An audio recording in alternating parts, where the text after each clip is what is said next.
Hey guys, this is Dreadbane joined by Sapphire. Now this is game 2 of the first round upper quadrant basically of this Blizzard Invitational of Southeast Asia. Now we're starting with Glade, the Zerg player, and his opponent is KJH, the blue Terran. Now this is Delta Quadrant, so Sapphire, we saw a pretty good first game.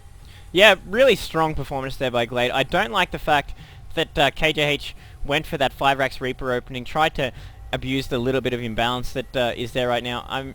I think that I've seen Glade fall to KJH in straight up play. I think he should have just gone with his standard openings, but he was trying to trap Glade, but Glade was just too prepared for a 5-Rax Reaper opening, and he was just way too strong there.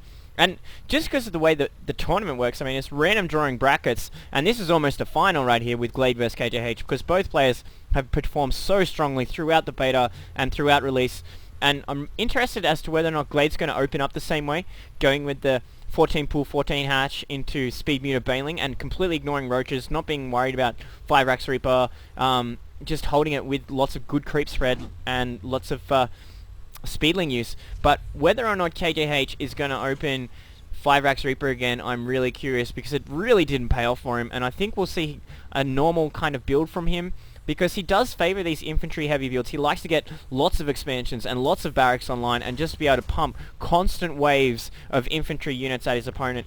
And I'm really interested as to whether he's going to go for that style again, or whether he's going to go for something a little bit like last time and go Reaper. We are once again seeing the 14 gas, 14 pool, so Glade is opening with the same strategy, confident in what happened in game 1, so he's not going to alter up by the looks here unless he techs off a little bit early. For those of you who don't know, the Blizzard Southeast Asia Invitational Tournament is a double elimination tournament. Blizzard chose 16 players, the top players from Southeast Asia according to Blizzard, and then it's double elimination, so best of 3 all the way through. But if KJH loses this, then he would go down into the lower brackets, and you'd have to get knocked out twice. It's double elimination, so that just to be sure that no one gets knocked out on a fluke, and ensure that the true winners are who they should be, and the people who've had a chance to really get through the tournament. So looking like a similar opening, getting that speed online, really nicely timing around 1920 food there for Glade. So curious as to what KJH is going to do. And we are seeing a fast factory coming down for KJH. So possibly a Hellion opening, which can be hugely annoying for Zerg to deal with. And I think will be much more effective against this strategy we're seeing from Glade. Yeah, I think that's a good call by KJH. He realized when he was beat there with the Reapers, Glade just handled that so easily. I think it would have been a death sentence if he tried it again. So we have to see if these Hellions, you would have to assume that are about to be coming out. It's just Marine is now denying this Overlord Scout, and these Zerglings are following this SCV back home. But yeah, I like that choice by KJH. He's just choosing to play straight up, and we'll have to see if Glade can take him one-on-one. Yeah, we are seeing the factory come down here. No Hellion queued up yet. But yeah, now we do see the Hellion coming out. No reactor though, so he's just going to single produce these Hellions. You would have thought that if he was going to produce lots of Hellions, that he would have produced an early reactor on this barracks and then switched them around. But no, just going to be the solitary Hellion coming out. Possibly even might see a Starpod coming out. No, we do see a command center coming down. KJH loves to expand and loves to macro up, so we are going to see an early expansion, but Glade has already expanded, and it's going to be up to KJH to put some pressure on that. And we're seeing a tech lab, so possibly only one Hellion going to come out here, trying to work on this Queen, but it's really not going to not do much damage to that Queen whatsoever. Some Zerglings coming in to try and deny it, but the Hellion harass I just don't feel is going to be that effective. It's just going to be one lone Hellion. There's already a Queen at this expansion, so I think Glade is going to be just fine here as we see KJH transitioning into siege tanks really early here. Yeah, that's going to be some really early siege tanks, as he's just a bit supply blocked for a couple of seconds now, so the siege tanks will be a tiny bit slower as they're now being built. But this command center is pretty crazy, really, that he's going straight into this. He's going to be trying to keep up with Glade in the expansion wars. They're only right next to each other too, so it's very close to each other.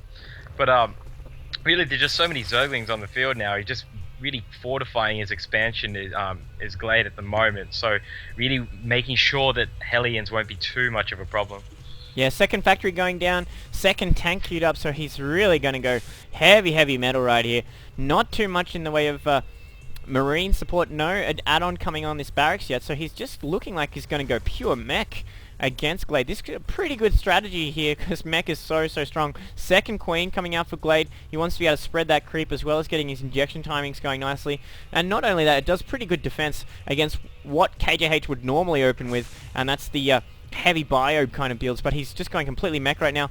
Glade trying to get some information, sending a Zergling in, going to see the siege tank and the factory still producing, so he does know the siege tanks are on the way, and he has this nice Zergling position to block this expansion. It's not going to last for too long because his Hellion is going to completely scoot and sweep it up, but he's going to see the orbital command trying to land there. He's going to know that KJH is expanding. He's either going to have to apply pressure on this expansion or think about taking a third, and looking like he's sending his Zerglings out just to mess with it. So this could be bad for KJH if Glade can deny this expansion.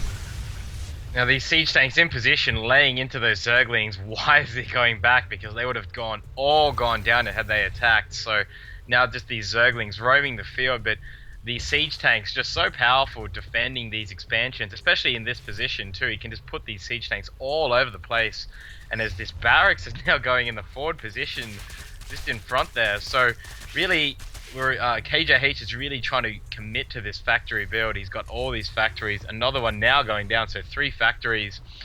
He's going to need a lot of this gas that's coming out soon. So meanwhile, Glade's actually taking his gold expansion. He's taking down the rocks at least so far, so looking to expand for a bit further. Yeah, good awareness by Glade, seeing there's so many tanks, realizing that there is not much in the way of infantry support, so there's not going to be many Marauders. He's going Roaches, and he's getting Roach speed upgrades, so he's going to go heavy Roach. These Zerglings are basically bringing the rocks down. He's going to get his third, maintain his economic advantage, and just try and contain KJH here, because if he can get a lot of Roaches out before KJH really has the ability to pump a lot of Marauders out, he can pretty much micro effectively, especially if he gets Burrow and Tunneling Claws out. He's going to be able to do some nice moves against these siege tanks. But Thors are coming out now, and so it's absolutely pure mech. Not seen this too much from KJH. He loves those infantry builds, and I've really, even against Zerg, especially against Protoss, he loves to go infantry, but obviously his strategy here for this tournament, which he would have prepared a lot for, is to get